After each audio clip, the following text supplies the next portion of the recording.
This is the Classic Auto Mall Show. Broadcast from the studios inside the Classic Auto Mall in Morgantown, Pennsylvania. Just 1 hour west of Philadelphia at Pennsylvania Turnpike exit 298. Featuring nearly 1,000 classic, vintage, and barn-find vehicles for sale under one climate-controlled roof. Now, here's your host, Classic Auto Mall president and the man with all the toys, Stewart Howden. Well, welcome. Show number 134. Wow. But we've had about 8 in a row, I guess, just me and you. That's true, yeah. We're a little dry spell here, but we'll figure it out, right? We got guests in the pipeline. We got lots of guests in the pipeline. And they want out. Went out of the pipeline. They're stuck. They're stuck in the pipeline. Well, Larry the cable guy said I had a girl beating on my door at 4 o'clock in the morning, so I had to get up and let her out. I love Larry the cable guy. Larry the cable guy is hilarious. True. He's friends with Marty Hill, who's one of the greatest ringmen in the world, who was at our auction. Yes. Remember Marty? Yeah, sure. The one who was real animated. Yeah. He and Larry are real good Are buddies. they? Yeah. We had a party in Scottsdale one night after an auction, a cruise auction in January 2001, 2002. And he goes, I got this comedy album, which is usually a buzzkill for a party. Sure. You know, oh, no, we're going to listen. We laughed so hard. Oh, It yeah. was so none of us had ever heard of him. Right. I created a car for a car dealer in West Virginia. I was Cletus, the Chevy guy. Right. They'd be like, hey, what's the difference between an unscrupulous car dealer and an honest one? Frequent flyer miles. People used to come into the dealer, where's Cletus? You know, you can create these characters and then people identify with them and Sure. they don't even exist. And, you know, so it's like. Right. He doesn't have a thick Southern accent. No, he does not. He's more Midwestern and nasally, almost Minnesota-niche. Yeah. You know, he's really It's all put on, and it's great. yeah. I mean, it's a great character. He really and is. Some of the funniest freaking jokes. I don't know if he's had anything new out lately or not. Not really. I don't think that I remember anything new. Of course, you know, the coattails of what you ride on when you create good stuff like that last forever and ever and ever. And Yeah. ever. Oh, sure. So, but anyway, sorry, how do we digress to that all of a sudden? Get her back on track there, Stewart. Yes, sir. Theme song by the Pat Travers Band. Thank you to them. And catch them out on tour. We're going to go see Kansas. Kathy and I are going to go see Kansas and Albany, New York in May. And they're touring and selling out everywhere they go. Then are you going to go see New York and Kansas? Maybe? Now we're going to see Boston next. Oh, all right. Wow. Are they touring alone, or are they in like a group? As far as I know, is they're alone. They're at a theater in Albany, and I don't remember the name. Was that the closest venue you could? That was the closest. Is venue. that right? Yeah. So it was. I mean, they were in Long Island, but no, Albany's not a bad drive. It's only 3.5 hours from here. Depends on the car. Well, if you got the S65 coupe, then you can be there in 2 hours. It's a great ride. There always used to be a thing when from Knoxville to Atlanta, Georgia, it was about 190 miles, and people always said that they could make it in 2 hours, and we always said, no way. And then one time, the drummer for one of the bands I was working with said, oh my God, I got to be at the Atlanta airport in 2 hours, and the flight leaves in 2 hours and 15 minutes, and this was before heavy security and all that. And we left Knoxville at 8 a.m. and at 10:01 we were pulling into the Atlanta airport, which is through traffic in Atlanta and all that. But we were doing like $1.20. I mean, we weren't going that far. Well, the statute of limitations. It's long gone. I tell you, we went to Greenwich 2 years ago when you were up there. Right. And my buddy said, well, no, we can be up there in 90 minutes. I'm like, 90 minutes? No, it's a 4-hour ride. Right. If you leave at 6 o'clock in the morning, no traffic. You can be up there in 90 minutes. Yeah, the problem you run into driving to Greenwich from here is just that traffic. And for some reason, they take you off of 95 and route you through like the Long Island Expressway and stuff and you know, you try to second guess GPS. You know, you say, oh, that's stupid. And then of course you find out the hard way that they were right, you were wrong. That's right. There's a backed up traffic jam with people with folding chairs out there having picnics because they're not going anywhere. It's, you know, there was a time when GPS didn't have road conditions. Right. And now they do. And I'm still back in the old system where like, what are they talking about? Yeah. I'm not taking the long route. What I don't like about it is I think that if you've got a young child going back to college or something, and instead of taking the interstate, you know, to the location, it wants to save you a minute by taking you through neighborhoods and subdivisions and areas that maybe you don't want, you know, you prefer your children to be out on a major thoroughfare. And of course, you don't want to be on the I-695 bridge in Baltimore. No, you don't. Is that horrible? It was unbelievable. And the video they were showing, when the ship lost power for the second time, it hadn't hit the bridge yet. You could see cars still going across. Yeah, I saw that. Oh, can you imagine being the person who just got across just the last car? But it really tumbled like toothpicks. Yeah, It was unbelievable. I lived near Philly and worked in D.C. and have taken that numerous times, especially at night. I would work at XM satellite radio, and I would shout out XM, Sirius XM. I would come home, and at night they would work on the tunnels. Right. So to go around it, I would take that bridge. But it always had that kind of a erector set feel to me. It looked a little light. Flimsy. Yeah, a little flimsy. It looks like you could collapse. Get it going, and you see those bridges that are doing that. Sure. Well, they're made to do that. Yeah, exactly. I've always been fascinated with the physics of stuff like that too. Not the horrible, the toll of life, but how could this ship going 9 miles an hour knock it down? You could see it doing some damage. I mean, listen, a big concrete pillar, you can see it hitting that and doing some damage to it. But to see it collapse no different than things that we've seen in our lifetime. The World Trade Center collapsing from a plane going into it. I mean, you think, if you look at the size of the plane versus the size of the tower, it didn't seem like it could. It was like Goliath trying to take down or an ant trying to take down Goliath. Yeah, exactly right. But apparently, hats off to the safety people and the harbor people and all the people involved, the police. They recognized what was going on. They said, out of safety, let's get everybody off. They even knew those construction workers were on the bridge, and they were trying to get a message to them. I guess it was probably too late. Yeah. But it could have been worse. But the economic impact, they say, is going to be years. Yeah, supply chain stuff. And who's paying for the bridge? Well, according to the president, we are, but really the company should and their insurance should. But that's a whole nother. That's a whole nother show. In the good old days, you could run into a guardrail and tear it down, and nobody sent you a bill. Now you tear down a guardrail or hit a stop sign, you get a bill in the mail. Right. When he says the federal government's going to pay, that's usually tax money. That's usually us. Yeah. Federal government. I already heard the big three automakers are already planning to go to other ports to start unloading. That's right. Yeah. Well, and the good news is you got Newark and Philly and other ports that are fairly close to here. Norfolk. It'll change their dynamics a little bit, but at least there's other options. Yep. Well, you remember when it wasn't that long ago during COVID when all the ports were backed up and ships were stuck out at sea and all of that, and then remember the ship that had all the BMWs and Porsches and stuff on it that. It's in the bottom of the ocean, isn't it? There might be some collectible stuff down there. Let's go. Let's go. It's 3,000 feet under the ocean. A little pressure down there, apparently. Yeah. But hey, Stewart, what have we had new arrivals here? New classic inventory. Have you put them in as favorites? You know what? I do that because I like to do that because I like to say, where did we sell cars to last week? And that's usually my favorite segment of the thing because it's the one time that I can be wrong, and I don't care. Well, if you're going to do new arrivals, I think you should rate them how you like them, and we'll go. The Classic Countdown!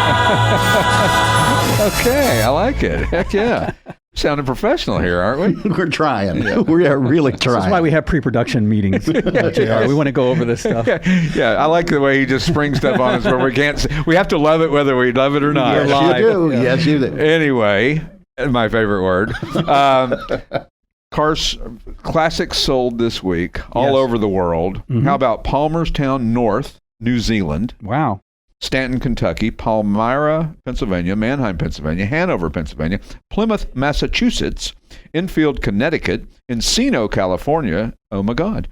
Chester Springs, Pennsylvania, Mount Carmel, Utah, McMinnville, Oregon, Lancaster, Pennsylvania, Oxford, Pennsylvania, Rockingham, Virginia, Oklahoma City, Oklahoma, Sarawak, Malaysia. Wow. I don't know if that's even a name, but Pocono Lake, Pennsylvania, Lewes, Delaware. Lewes, is it Lewes? Lewes? Lewis. Yeah, of course, because it's got the I in it.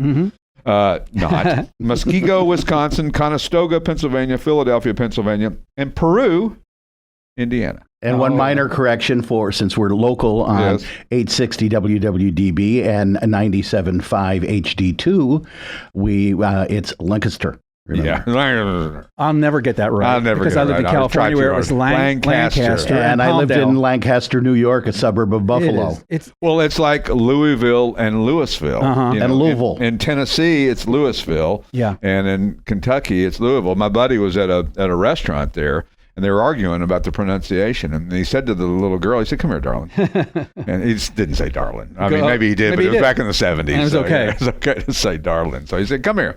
He said, "Real slowly, I want you to pronounce where we are." and she said Burger King.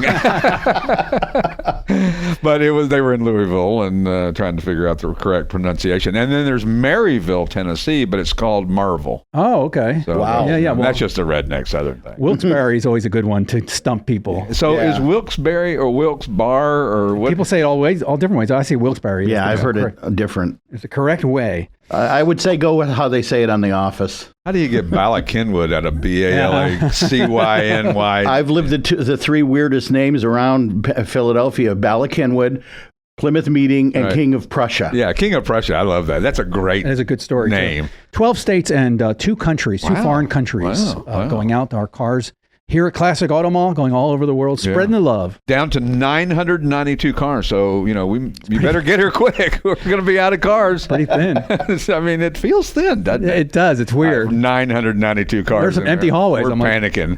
We're like, okay, we're okay. We still have 990. I got 3 coming in this weekend, if the weather is good. Yeah, the weather looks like it's going to hold. All right, good. Looks like it's supposed to be nice. We're supposed to get my buddy Rich Myers is supposed to bring his AAR CUDA in today, but looking at the weather, I would imagine that he ain't coming. Yeah, it's misty out. It's a little misty out there. Play Misty for Me. That was a film that Clint Eastwood.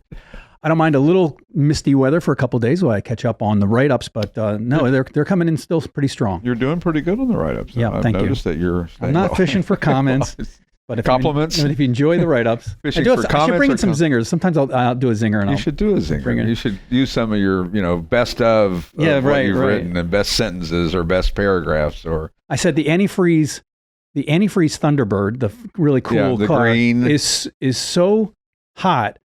It adds a new level of cool.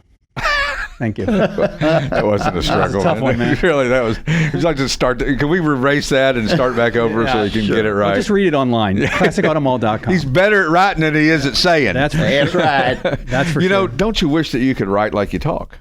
Yes. And you can. No. I thought about dictating these descriptions. I can't do it. Ooh. There's something about having hands on a keyboard. One of them typing things.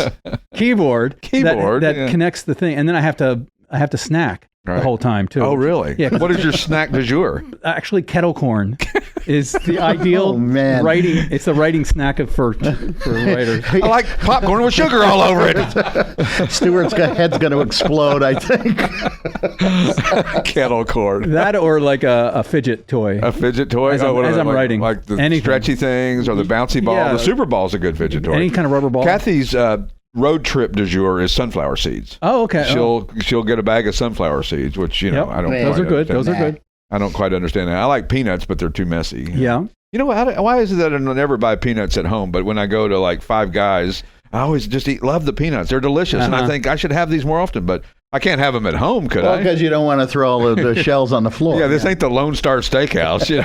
Remember that when they first started that, where they started, you could get peanuts and just throw it on the ground. I was in one where apparently the health didn't allow it at the time, and somebody came in and they were throwing them out on the floor, and they came over and said, "We don't do that anymore." Wow, they don't do it anymore. That's inappropriate. Lawyers. Those pesky lawyers. Government lawyers. Look at them in the parking lot, by the way. Is that a Dodge TRX? It is a Dodge TRX. 2024, maybe? I'm not sure what year it is, but we're talking 700 horsepower. 702 and 650 foot-pounds of torque. And we'll get to some new inventory when we come back. We'll see you on the Classic Auto Mall podcast in just a minute. Buying and selling via consignment is safe, easy, and secure. We advertise, sell, and ship worldwide. And if you'd like to know all the advantages of selling your car through consignment, the information's available on our website, or you can talk to a classic car specialist who can answer all your questions. Plus, you can easily search our inventory online at classicautomall.com. And we're back with the Classic Auto Mall show from the Classic Auto Mall studio in Morgantown, Pennsylvania. Also to be heard on the Beasley Media Group's WWDB Talk 860 or simulcast on 97.5 HD2.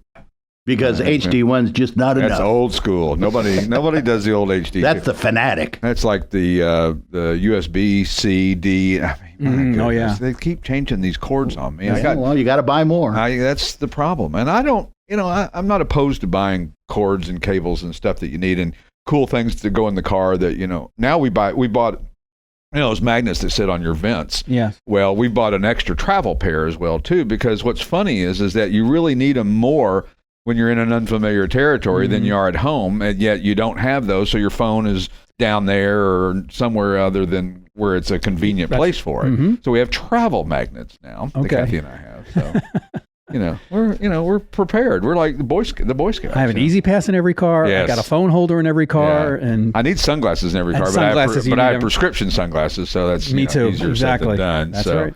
But people make fun of me when I say this, but it's such a pain to not have your everything you need in your car. You drive out, you're like, where's the garage door opener? Oh, crap. Right. Where's the sunglasses? Where's my phone charger? Where's this? Where's my jacket? I mean that seriously. Where's my AMG black jacket? I don't know what I've done with it. If you've seen it, podcast at classicautomall.com. Please get it back. Return it. There'll be no questions asked. Yes. $5 reward. And maybe a hat. Maybe a hat. We give you a hat. That's fair. Because you know why? We have nice hats. Good hats. We have really not cheap hats. We have excellent hats. They're not cheap hats. We have excellent hats. In fact, we're thinking about, we talked yesterday in our production meeting about maybe sometime in the future doing a contest. We're working it up because we want to play. We got a winner! Wow, he stays up late at night. I do, very late. I think some of those edibles are creeping in.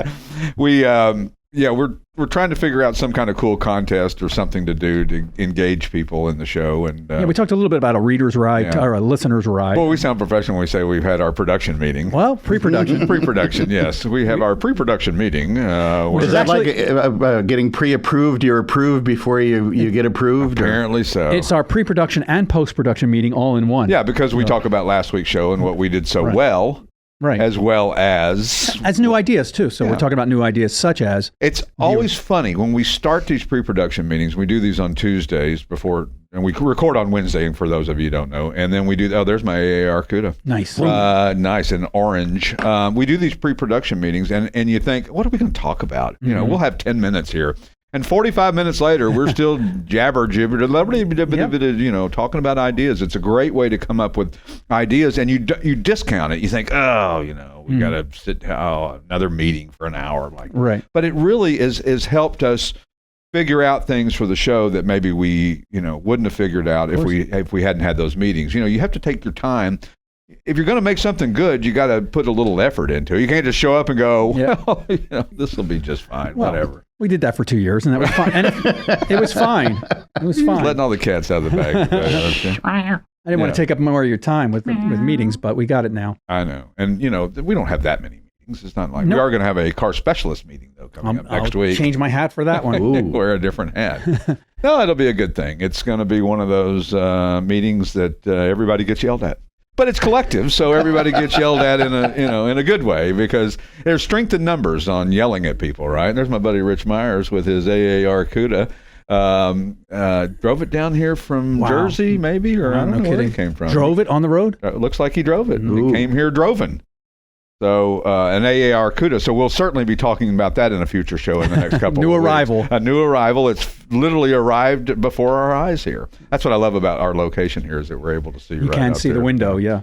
So what are some of the other new arrivals? There you go. How about the 1993 Nissan 300ZX convertible? Mm-hmm. They didn't make those turbocharged, did they? For some reason. I wonder because it was a liability thing, probably, for the convertible. Probably be super expensive, too. Active red over charcoal anthracite. Mm-hmm. What is that?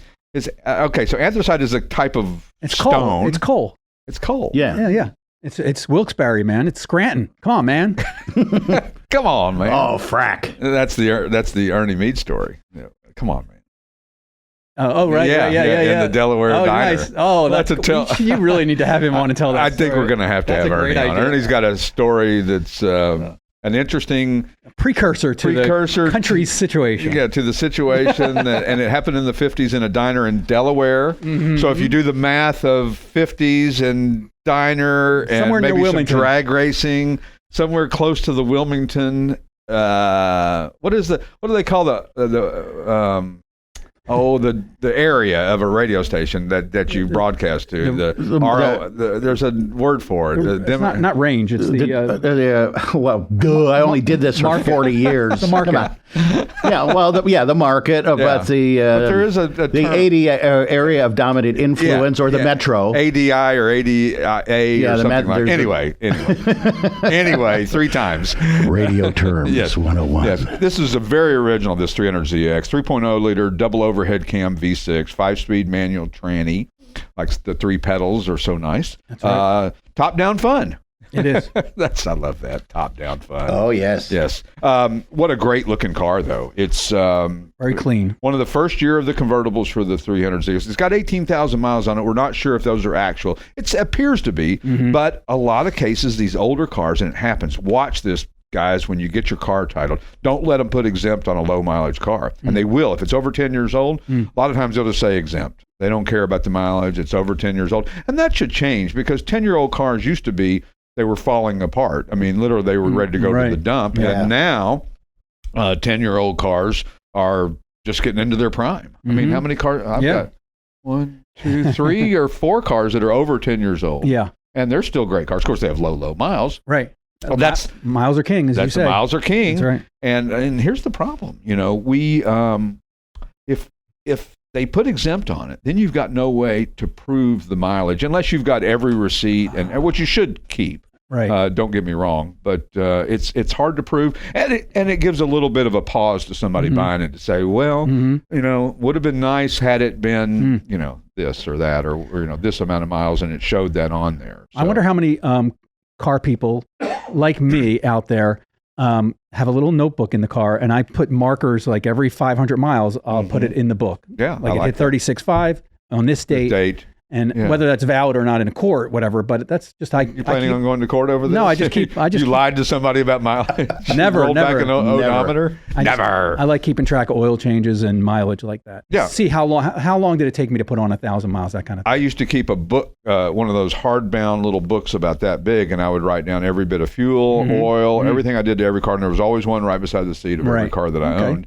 And I marked it down. And I got that from my grandfather, who wrote down every penny he spent. Yeah. He had a little notebook, a little spiral notebook in his back pocket. If he bought a nickel's worth of gum, 05 You didn't see that on the radio. He licked his pen. He licked his, the good old days. He licked that pen. But if you watch our YouTube channel, you will see that. Which is where we like you to go, is our YouTube channel. Classic Auto Mall YouTube channel. I watched him. It was pretty good. We were entertaining. It's just me and you jibber-jabbering about jibber-jabber. Shout out to Randy, our marketing director, who's doing a fabulous job on the YouTube videos. He really is. He has done a fantastic job, and he's done, and it's, you know, in deference to everybody else that's here, it's not that nobody else could do it, or we just don't have enough time in the day. You got to be there. You got to have somebody who's focused on that. That's right. You got to have somebody who is, you know, doing that every day. So anyway, 2,480 of these convertibles were produced in 1993, and only 496 in this particular shade of red. So check the 93 Nissan 300ZX on our website, classicautomall.com.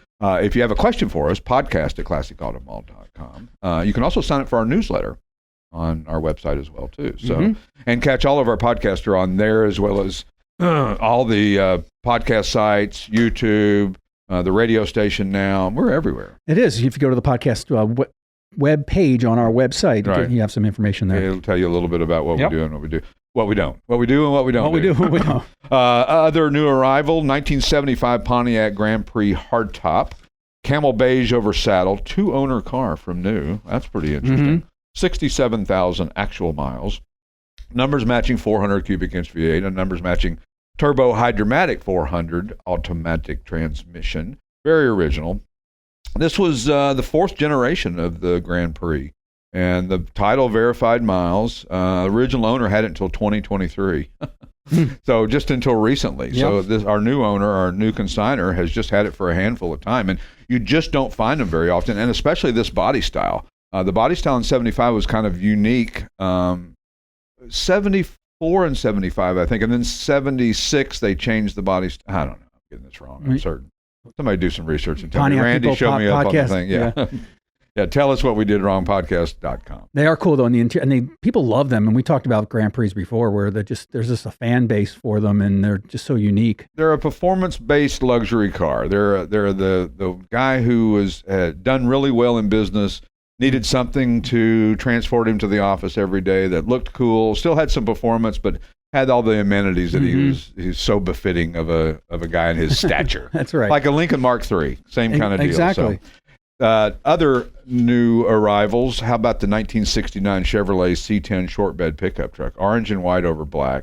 It's got a correct 396, 325 horse V8. Correct meaning that it could have come with that back in the era. This isn't the actual motor; it's a replacement engine in it.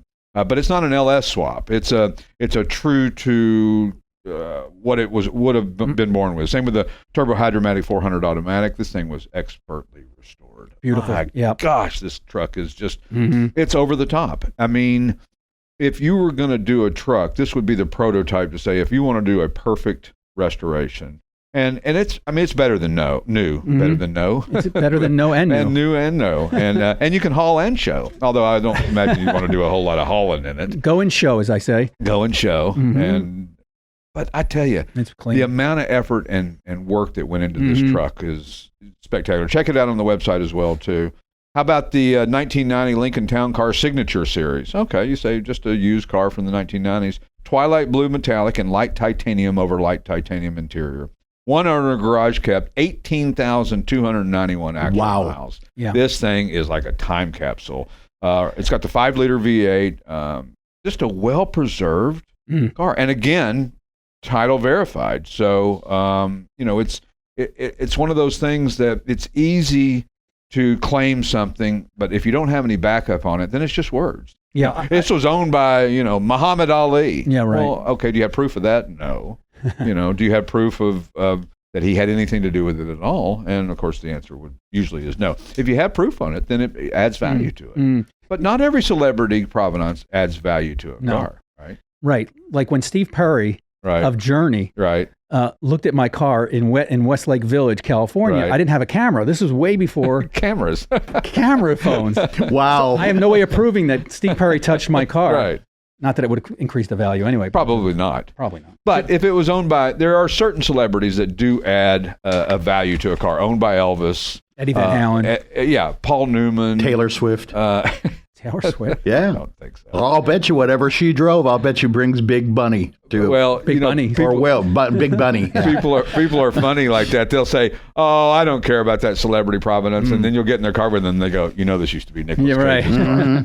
But there's certain celebrities that do add value to cars. Sure. Steve McQueen, 100%. He and Elvis are probably the two of the That's right. the most value added based on the celebrity ownership of their cars. And the cool thing about both of them is they both owned a lot of cars. They did. And even if they didn't own them, if they just bought it for somebody else, but their name's on the title somehow, or the check or whatever, they wrote the check for it. Then the price goes sky high. Yeah. And something just sold on BJ that I can't remember, but it was a sort of a mundane car. Right. But it was tied to Elvis. And it's $300,000. I mean, he bought, over a couple of hundred cars over the years. Yeah, he did. So anyway, when we return, we will just continue discussing our new arrivals and some other interesting factoids that come out of these minds from the Classic Auto Mall podcast. See you in a minute. Stock number 6065 for sale by consignment at Classic Auto Mall is a low-mileage, supercharged 2011 Dodge SRT8 convertible. It features a potent 392 Hemi with a ProCharger P1 SC1 supercharger, putting out 425 horsepower with a 5-speed automatic transmission. The convertible conversion was done by American Coach Customs in California, and the top is power actuated with a glass rear window. It has power Brembo disc brakes on all 4 corners with independent suspension and Bilstein shocks and struts for great performance. Classic Auto Mall has more than 1,000 cars for sale via consignment in our massive climate-controlled showroom in Morgantown, Pennsylvania. Classic Auto Mall, a great place to buy or sell a car through consignment because it's safe, easy, and secure. Plus, we advertise, sell, and ship worldwide. Easily search for your next classic at ClassicAutomall.com. On a rainy day that nobody can tell because you're probably listening to this or watching this years later, people are still pulling up with cars. Yeah. It's funny. some people are so protective of their car. One drop of rain, it's like suede shoes. Mm-hmm. One drop of rain, not wearing the suede shoes, not driving the car today. And then there's other people that you see out even at the grocery store, and they're driving a brand new Ferrari, right? And it's raining or slush on the. And it's just another day. It's a car. It is a car. I took the BMW out of storage yesterday, and I was pulled over. I'll tell you that story in a minute. But it was dusty, so I thought. You got pulled over because your car was dusty? No. Yeah, your car's too dirty, sir. Shameful. Anyway, what was I saying? Oh, it's dusty, so I figure I'm going to drive it to Morgantown today because I know it's going to rain. It's going to be dirty anyway. It's dirty anyway. Yeah. Usually I have it covered and protected and everything, but so I'm free to drive it today in the rain with the summer tires. Right. No, I pulled out of storage, made a U-turn on Route 309, by the way. No U-turns? Yeah, there was a U-turn. That's what I thought. So I pulled over. God, did I make a illegal U-turn? And turns out I didn't. This is the problem with having too many cars. Right. I didn't do the registration this year, which is I am super anal about. Right. Can I say that? I guess you can. You just did. I'm super careful about my registrations. My kids have cars. My wife has a car. Everything's got to be labeled and inspected and everything. Right. Somehow I missed. But how did he know that before he pulled? Oh, he didn't find it out until after you made the illegal U-turn. No. I didn't do anything illegal. He ran my plate because they have nothing. Suburban police have very little to do. Yeah. Since it's a very safe area. I live in a safe neighborhood. So he just ran your plate willy-nilly just because he didn't like you in that fancy sports car. And I said, "Are you sure? Because I'm really good about this." He goes, "Oh yeah, I ran your plate." Yeah, I'm not unsure. Yeah, right. And I'm looking through the glove box. I'm like, I'm sure I did this because I'm very careful. I am too. Do you do the 2-year? I don't. I should. Probably would have saved you. What's the ticket going to cost you? There's no ticket. He let me go. Really? How nice. And I have no inspection on the car because I just got it last year. I haven't had last year.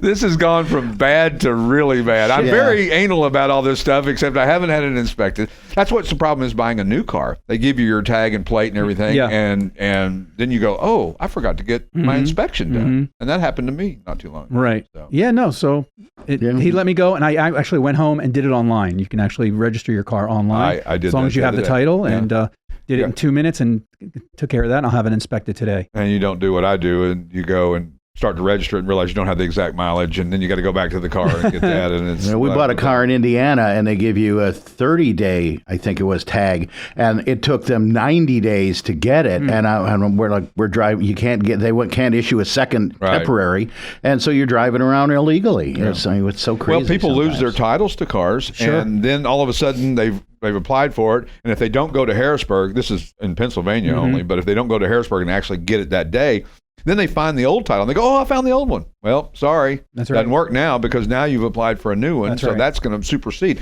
That's why we do a Vin Data Report, which, this is one of these pitfalls that a lot of reasons people use our services as opposed to sell their car themselves. Because when you run a Vin Data, it might say, you know what, there was a title issued in October of 2022, and the title that you have is September of 2020.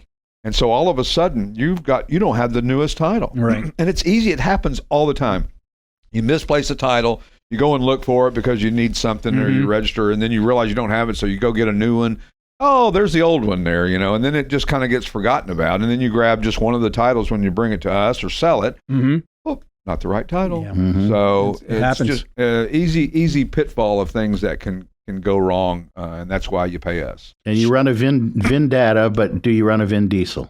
No. Shout out to Montgomeryville Police for letting me go several times. I actually was speeding through their little speed trap they have by Costco. Everybody knows what I'm talking about. In the area, WWDB 860 AM. Watch out for the speed trap over the hill there on 309. You're awfully harsh to the officer who kindly let you go. It's a safety stop. I just said they've let me go several times, and I appreciate that. Is everything okay at home? That's what my doctor asks me all the time. I'm like, she's sitting right there. I mean, that's a new thing that they do. They never did that before. I was like, everything okay at home? Blink twice. You feel you're in danger. We were at the hospital when Kathy fractured her shoulder in Colorado, which we talked about last week. And in there, if you're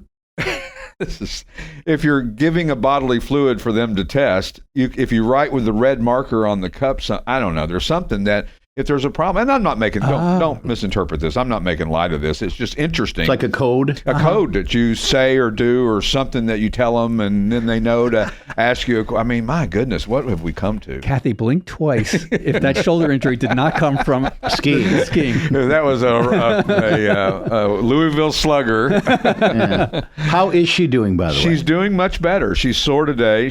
Hasn't missed a day of work. She hasn't taken one of the pain Which pills. is unbelievable. Yeah, still wouldn't see me.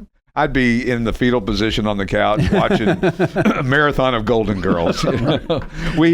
And she hasn't taken any of the pain medication. It's just been the Tylenol and maybe a little cocktail of Motrin in between to kind of ease the pain. Yeah. But she is fiercely independent when it comes to stuff like that, and she is got a tolerance for pain that's way more than I do. That's amazing. And thank God, because this thing is, I mean, I saw the x-rays. It was not pretty. Wow. It was, and the bruise is the biggest, blackest, nastiest purple, bruise you've ever, purple, the darkest purple you've ever seen. It's like Cabernet. Yeah, it's interesting how the human body does that. And it's amazing how it's going to just heal itself. I mean, assuming that they tell us no surgery in the next week or so, we go back. Hopefully, if it's continuing to do what it's supposed to do, they will continue to not need surgery. And of course, they do 3 sets of x-rays over the 6-week period, and they go, because you're like, is that too much, x-ray, too much radiation? They go, well, put it to you this way. 50 or 500 x-rays is 1 MRI. Wow. Wow. It's like, well, wait a minute. Let me rethink the MRI now. I ask my dentist that every time, because every time I go over there, they're like, we need x-rays. Again? I mean, is that bad for my jaw? Has it changed that much since, 6 years That's ago? the only way they can see what's going on in there. They must use a different kind of x-ray, because I noticed when I just had a knee done, she didn't put the lead thing on and go behind it. She was just kind of in view, but just away. Go behind the little window back there that they look at you while you're getting, Exactly. And before we move away, you mentioned laying around watching TV, and I don't watch a lot of TV. I'm pretty busy with a lot of things, but Tuesday night on this, I just flipped around and I found the Smithsonian Channel, and they had Mighty Planes. And the reason I'm bringing this up here is it's a show that's kind of based on the mighty ships that Discovery, shout out Discovery Channel, and they showed how they pack a 747-8F with everything needed for the Formula E race team. Oh, yeah. That's just Formula E, not the Formula, the big dog. Right. But they showed the huge fireproof boxes that they pack the lithium-ion batteries in, because they're so dangerous to have, and how they have to balance the plane, and they get the 8 cars in, and they're in this double deck thing, and the guy has to squeeze out of the car as they put him inside the plane in these carriers. It's pretty amazing. Yeah. They're a traveling circus, no doubt about it. The F1 races, they carry everything. All of them, NASCAR. They carry everything. I mean, you can think about it. Yeah, those trailers are $1 million trailers. Oh, easily, probably more than that, because they have a dining area that they've just magically created out of all this stuff that they carry in the trucks and the trailers, and then they have offices, and they have all the stuff on the pits and the pit boxes and everything they do. It's just amazing. Yeah, it's not just a box of tools. No, it's not duct tape and WD-40. And places to sleep, for those everything. Racers to rest. Yeah, and all the helmets and the driver suits and all the stuff and the communications and they make what we do look like wet child's bar? play. Wet bar? I'm certain there's a wet bar. Oh, definitely. Is a dry bar no alcohol? Is that what the difference is? Yes. Yeah. Other new inventory. How about the 1997 AM General Hummer H1 Wagon? High gloss black over gray. Another low mileage. I must be theming this. 7,417 original miles. 6.5 liter turbo diesel engine. 4L80E automatic transmission. Custom ordered and built. Pretty much go anywhere. Yeah, this is a military vehicle, basically. This is the one, when I see this one, Arnold Schwarzenegger was like the first person to ever have a pedestrian, civilian one. And I think his was black, too. Or silver, maybe. I don't remember. But he had one, and it was like, wow, that's the coolest thing ever. And so this one is beautiful, actually. By the way, shout out to Arnold, who I just heard last night has, I think they're doing a pacemaker now on him. He's had a couple of heart procedures, but all right. Shout Arnold. Good to know. Yeah, I'll file that away. Shout out to Arnold. 1,209 Hummers produced for the general public in 1997, so there weren't that many of them. And understand that these things are wider than most cars, significantly. Yeah. You won't be going through the drive-through. No. Well, no, many other places. Especially actually. the drive-through at the Burger King in Reading, because there is a turn and then At the what? The Burger King? The Burger King. Shout out. Yeah. Shout out #Burger King. Yes. There is I'm kind of making fun of them, so maybe maybe not. I don't like that. But there's a turn after you get your food that I could barely make in my pickup truck. I mean, I could just barely. I mean, and I know if I curb those tires and Kathy sees it, she's going to wonder why I've yelled at her all these years on curbing tires. Not that she's done that many. 10, 12, only cost me thousands of dollars. Curb your enthusiasm. I should have when we bought have a little Lexus, the little one. Baby Lexus? They had a little CT200H. And when we bought it, they said, "Do you want the wheel package? Right. The wheel protection package?" I'm like, "I'm not going for that. Yeah. You're not going to rip me off." Yeah. Boy. Yeah. Big Wouldn't mistake. have been nice to have had Big it. mistake. Mm-hmm. It's easier to do than you think it is, curbing tires. And especially now, because if you go into these parking lots, these city planners have these things, so it's so convoluted to try to get out of a parking lot. Yeah. You don't know which way to go. You got, there's all this curbing and extra this. And True. Oh my gosh, it's the new shopping center that we have down here with the new fast food places. They're #fast food. They're impossible to get out. It's like, which way do you go? I mean, I've done it like 3 times and I still get it wrong. Yes. I went to the auto parts store here in Morgantown. Shout out AutoZone. What is this? Just and shameless shout outs today? Anyway, but you got to go around though. You got to go about 1.5 miles once you're in the parking lot to get to their parking lot, which is very strange. And last but not least, on our new arrivals, 1955 Chevrolet Bel Air 2-door hardtop. Okay, you've seen a gazillion of these. Regal turquoise and India ivory over turquoise and beige, and this is a near flawless restoration. It's about as close to flawless. Yeah, it's as you beautiful. The gentleman who did these, who has since passed, and we've sold. This is the 3rd or 4th vehicle of his. Every one of them has just been exactly the same, just perfectly done. This is an AACA Junior Senior Preservation Award winner. It's got the correct 235 cubic inch inline 6, which is okay. I used to think, inline 6, blah. There's nothing wrong with that. Right. There's like that Camaro we had, the convertible we talked about last week. Right. Inline 6. Yep. How cool. Original. It's original. A lot of people will change that because they've perceived more value in the V8 and stuff. But as the older I get, I guess the more I would argue that how fast do you really want to go in a 68 Camaro? Right. And this car, you're not going fast anyway because this is pure show. Pure show. It's not something made to go fast. It's made to go cruise down the parade route and wave to all your neighbors and show them how lucky you are that you have a Regal. It's a turnkey. Turquoise. We talked about turnkey. This is a turnkey show car. Get in and go. And get in and show. Get it in and show it. And it's multi-award winning. There's no such thing as a perfect car, but boy, this one comes awfully close. It does.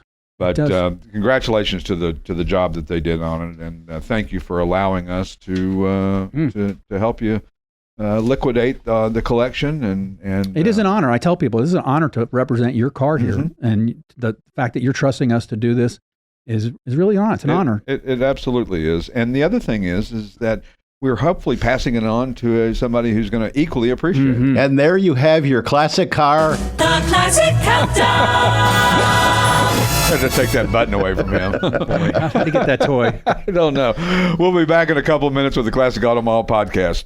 Whether you want to buy or sell a classic, collectible, or special interest vehicle, you need to visit the Classic Auto Mall website for more information. If you're looking to buy, you can easily search our inventory of more than 1,000 vehicles on the web at classicautomall.com. I'm all messed up today. I don't know what's going on. It's really funny that there are certain things that we talk about that we want to change or do differently in the show, and then I completely just space it out. Spacing out. Yeah, like spacing out. Yeah. I was looking for my headphones. I hadn't learned that. Well, where could they be? They're on my head. No, they weren't. My agent will be contacting you. Right. My people. Okay, so we have talked about lots of different things here, and the topics of the week that we do, and it's been about engines and hood scoops and different things, but we're going to do some more stuff on how this hobby works. Okay, right. Different things you can do. How do you consign a car? How do you, not necessarily with us. We're not saying that, we're the only option here. We get it. There are other options out there. Maybe something else makes more sense. We are very specific about what we do, but we do a really, really good job of it. And I think that's proven with having almost 1,000 cars in the building. But I think that there are certain vehicles that will do better here and certain vehicles that might do better somewhere else. Right. And we're okay with that. We get it, that there's plenty to go around for everybody. But I also let people know that if you're in a hurry to sell a car, this might not be the best option for you because we can't tell you how long it's going to sell. We don't know how long it takes. Some cars I've never lost a consignment exactly based on that. Telling them that. But I like telling them that. I mean, they've sold coming off the trailer. Yeah, that's true. Absolutely. And then there's some that have been here over a year. Yep. For whatever, and then the right person just walks in and goes, bing, bang, boom. That's the one I've been looking for. I told a consignor, sometimes you will hear nothing. You'll hear crickets for a year, and then one person will walk in and say, that's the car. And that brings up a great point, is that, well, why don't you call me more often? We 990 cars. We can't just call you to chat about the weather. Hey, if you haven't heard from us, that means we haven't heard from anybody who's interested in your car or is interested in buying your car. And usually, it's because either A, nobody cares about that car ever in the world of ever, or B, it's usually overpriced. And usually, or that just the right person hasn't found it yet. Because sometimes people will buy a car and they just want that car, and I don't care what it costs. But that's the one I've been looking for, and if I pass on it, or if I think about it, or if I hesitate, long gone, and you'll go, oh, man, look, there goes my car. Yeah. We've had that happen numerous times. So absolutely. So what we're going to talk about this week is etiquette at car shows. Etiquette. Oh, yeah. At car shows.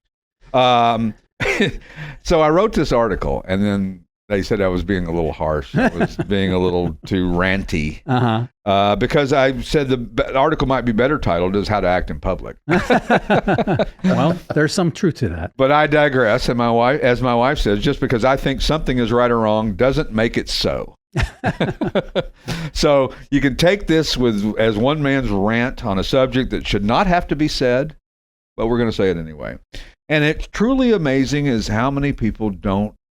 You go to a car show. We do a better job of it here than just about anywhere because we're focused on telling people the following. Don't touch the car. Don't put your kids up on the running board. Don't do any of that stuff. Don't let your kids run. We tell people ahead of time. And a lot of car shows, people just wander in. There's no list of things you can and can't do. Nobody's telling you what to do or not to do. But don't touch the damn car. It's somebody else's property. If you are interested in seeing under the engine compartment, then ask the owner if he's sitting there. Say, hey, would you mind showing me underneath the hood on this car? I'd really like to see it. I have one just like it, or I used to have one, and I'd really like to see the motor on it. And more often than not, they'll be happy to accommodate you. That might come, but you mentioned like going to the auto show because you can climb in and out of the car. So going to a dealer. That's like a new car dealer or used car dealer. Sure. When we go to the auto show, we are the only cars that are stanchioned off, us and the AACA, that are not allowed to be sat in and touched and all that good stuff. And so it's one of those things you can't hardly blame the public, the general public, for thinking any differently. Well, if I can get in the brand new 2024 Jeep Grand Cherokee, why can't I get in the old 57 Chevy, the old car? Yeah. Yep. And the reason is because they don't belong to us. The manufacturers bring cars there to throw away. I mean, they sell them as used afterwards. I don't know, because the amount of damage that's done to these cars when they're at these shows. I've walked through on the last day, the Sunday at the end of a 10-day show. They look beat up. They look beat to heck. Yeah, they know the interiors. But it's part of doing business for them. With us, these are one of ones. These are masterpieces. These are irreplaceable sometimes, and so you don't have the same thing. So don't touch the car. And if it was your car, what would you want somebody to do or not to do? And that maybe is a better question or answer for this, is how would you like them to treat your car? Would you like them to sit all over it, put their kids on the hood, stand on the running board when it says no step, any of that? Right. So, don't open anything. Don't touch anything. Don't lean on the car. And one of the things we tell people when they bring their families here is don't let your kids run around in here, because there's a lot of moving equipment. We're moving the stringo, we're moving the cars, and there's slick spots on the ground. It's inevitable that in a building with 900 and something cars, there's going to be maybe an oil spot or two. in the building. And I got to say, in some old cars, back in the day, they used metal bumpers that extended past the body, and they have sharp edges around here. There really are. Right. Yeah. I banged my knee a few times. You know what's interesting about car shows and auctions and all of that is that they give you a lanyard on a long string with a plastic and metal thing. So when you lean over to look at a car or look into the interior, guess what? Yeah. And this is not the consumer's fault. This is not the attendee's fault. This is the people that are giving you the lanyard. Right, it's like it's a bad idea. And some of them are heavy. I mean, they're big old. When I saw your office, you have hundreds of lanyards hanging up, and it looks cool. It does look cool. I have quite the collection of lanyards of cool. events that I've been to over the years, auctions, Concours d'Elegances, car shows, just, and I saved them all for whatever. It's cool because they're in a nice collection. Yeah. And of course, my favorite is when you have stanchions or ropes up around the car. And you say to a guy, "Hey, you mind not going in there?" And he goes, "No, I'm just going to see I just want a closer look." So the sign should have said, "These stanchions are only for people that don't want a closer look." I just want a closer look, or I didn't realize what that was for. Now, listen, you're a 70-year-old man, and you tell me you don't know what a stanchion means? It means keep out. And if you want to see the car closer, we're more than happy to show it to you. You go up and see the nice girl up at the front. You tell her that you're interested in a car, the 67 Mustang, and lo and behold, she'll get one of our guys and they'll come help you. And even if you don't have any interest in buying it, we're happy to show it to you. But don't take it upon yourself to open the doors, because here's what guys do when they open the door. They'll open the door and then they'll realize they got to close it. But then they don't want to close it because it'll make too much noise. So they try to ease it closed, which is the worst thing you could do for a car, because it'll either put a dent in the car, or it won't close it, or it'll mess up the latch, or kill the battery. Or kill the battery. And you don't want to kill the battery. And so we want to get kids started in the hobby. We want to get kids involved in the hobby. But when you bring them, make sure that you've told them about things that they can and can't do. Make sure that you tell them not to touch or run or scream or just behave. We're going to start a kids club here. Right. And you're going to get a button. And no matter where you go, to a museum or to Classic Auto Mall or to a car show or to anywhere that you go around cars, you're a certified car kid. Nice. And hopefully each of the places that we do this will give them some kind of reward for being in the top 10 percentile of their. That's nice. We should have a little treasure hunt for them to keep them busy while the parents are enjoying the walk through the mall. Like, find a red car, check it off. Depending on the age, make it age appropriate. Yeah. Find a fastback. Because you could do that with the older kids. Right. And talk about getting them engaged, because we want them engaged, because otherwise, once our generation is gone, who's the car generation? Who's the next one coming? There's a lot of talk that the younger generation don't appreciate the cars. That is don't true. covet the cars. Well, how about antique furniture? There's a lot of antique furniture around this part of the world. And you talk to families and they say nobody in the family wants it. There's a great meme on the internet of just a lady by her china cabinet. She goes, "When I'm gone, this is all yours." My wife's aunt has downsized a house, and we just gave it to Goodwill. You just all this it's unbelievable. Yadro stuff too, all that kind of expensive stuff. Nobody wants it. Nobody cares. And the other thing to not do at a car show or a car dealership or a museum, don't loudly be the expert and tell everybody everything that's wrong with a car and how smart you are and how, this is wrong and that's no good and you don't know what you're doing. Should have put an LS in it. Yeah, that GTO emblem is painted on. It's a decal. It's not painted. And you know what? Lead by example. Mom, dad, grandpa, uncle, whatever, significant other. Lead by example for your kids. I love the ones that walk in and put their hands behind their back. Yeah. They've just... Either they've just been to prison or no. They put their hands behind the back, and it's a sign of respect for the facility to say that I understand that I'm not supposed to touch these cars, and I put my hands back here in the pockets, whatever, or in the pockets or whatever, just to show that I know how to act around here. Yeah. So we, like I said, let's get them involved. Let's get them interested in the hobby, but let's also make sure that they're doing it right. Yes. Because we see that happen all the time. I mean, you see people that are, that will just get in a car, even like in a parking lot at a restaurant. Yeah. A buddy of mine had a one of those goofy Zimmers or one of the, looked like a Colonnade. Neoclassic. Yeah, and it had a convertible top, and he came out of a restaurant in Florida, and the guy was just sitting in there, and he goes, "Can I help you?" And the guy goes, "No, I was just checking out your car." My God. That's an extreme situation. There was a guy here about a year ago, and I said, "You sitting in the car?" I go, "Can't sit in the car." He said, "Oh, I'm just comparing it to the other 10 I sat in." So I had missed them. Way to go! Yeah. So a little late on the policing there. We do have cameras around here, and we will find you. We'll hunt you down. We've, knock on wood, we've had minimal damage done out of almost 6,000 cars we've consigned in here over the past it's amazing, 5.5 years. Hardly any theft at all. I mean, I'm not trying to jinx it, but we have had very minimal of that. People are most of the time, and I ran about this, and yes, I do because it's important, but most people are very respectful of the cars and very, very respectful of the process and very respectful of our facility here, and realizing that it's not a bucket list place. Yes, we're happy for you to come here. We don't charge you an admission. We're happy for you to come see the cars, but just be respectful. Sure. That's all we ask. That's all we ask. And your email address. Yeah. For the newsletter. For the newsletter. Yes. That's once a month. Not like I'm inundating you. No. That's right. I'm not, what is it, that one that I get? It's just unbelievable. I think Ward's Automotive. Oh, really? I get like 7 a day. A day, yeah. A day. It's crazy. I don't even open some of those. No, you don't even open them. You junk. Just junk. But the worst is the ones that send you a lot, but there's something important in there that you want to read, but you don't have time to read it right now. So all of a sudden you get this backlog. People say you've got to empty your inbox every day by the end of the day. I'm like, that's almost impossible. That's not going to happen. Yeah, because there's too many things that have moving parts that are still to be determined or fulfilled, or I'm not ready to sign the document yet. Yeah. I don't want to put it away in a folder, even though it's labeled in a folder that I should be able to go, oh, it's right there.